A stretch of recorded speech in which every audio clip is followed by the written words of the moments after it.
Desert wind whistles. The morning sun stretches across empty New Mexico highways. A school bus hums down the open road. It's a perfect day for a field trip. Inside the bus, 48 students from Desert Valley High School in Albuquerque, New Mexico, headed for the beautiful White Sands National Park. Their teachers, Ms. Rogers, biology, Mr. Lee, history, and Coach Kathleen are excited. The trip had been planned for weeks. Also aboard is Mr. Harold, the bus driver, a retired Army sergeant with calm nerves and an easy smile, and Mr. Thompson, the cheerful tour guide. The road is calm. The students laugh, share snacks and selfies. Some listen to music, others play card games. Then suddenly, the bus radio crackles to life. Radio voice, breaking news. An unidentified virus outbreak has been reported in Santa Rosa County. Symptoms include extreme aggression, disorientation, uncontrollable bleeding. Citizens are advised to stay indoors.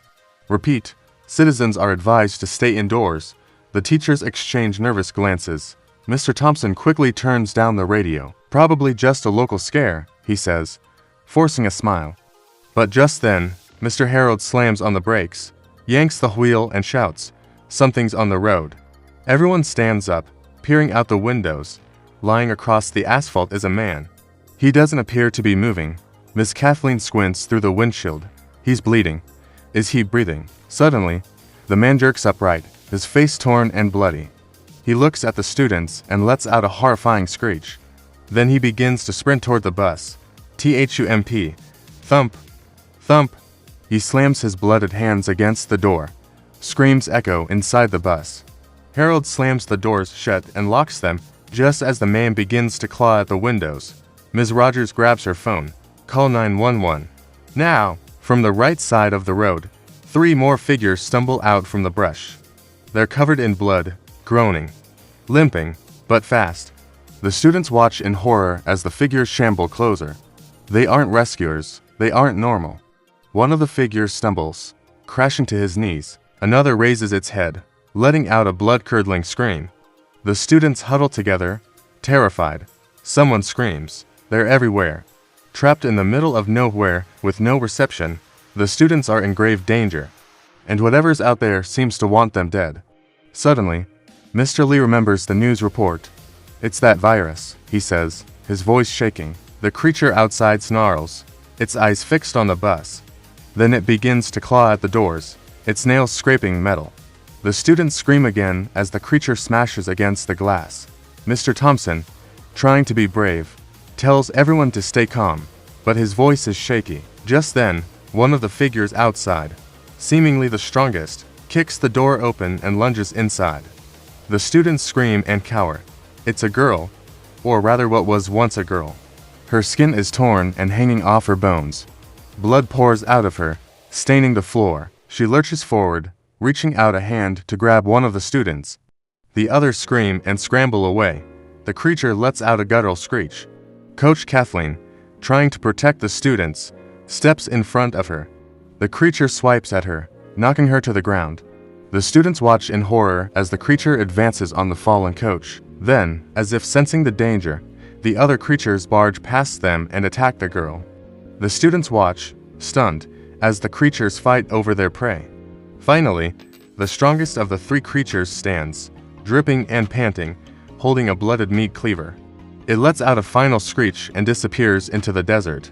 The students, still stunned, stare out the windows. Then, slowly, they begin to move, drawn to the now open bus door.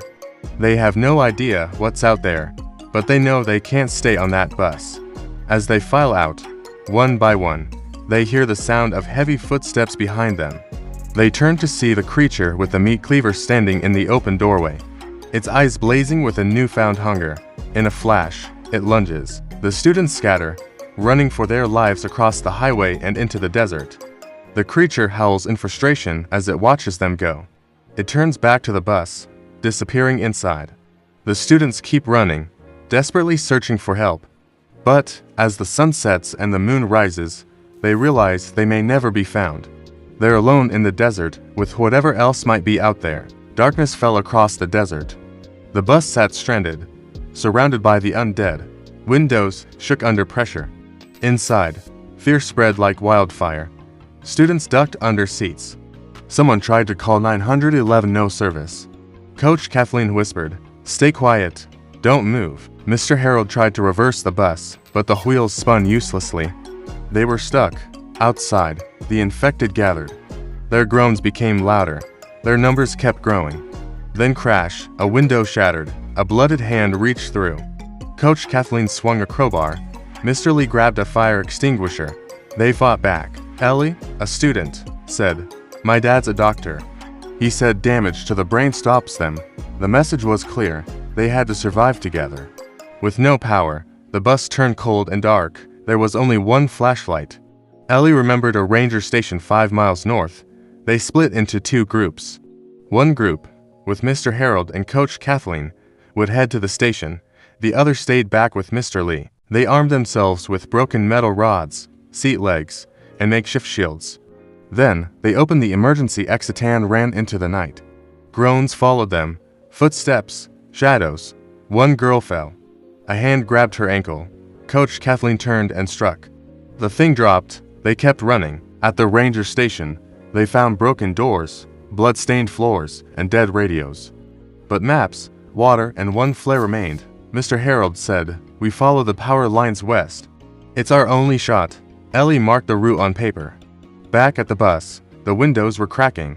The doors bending.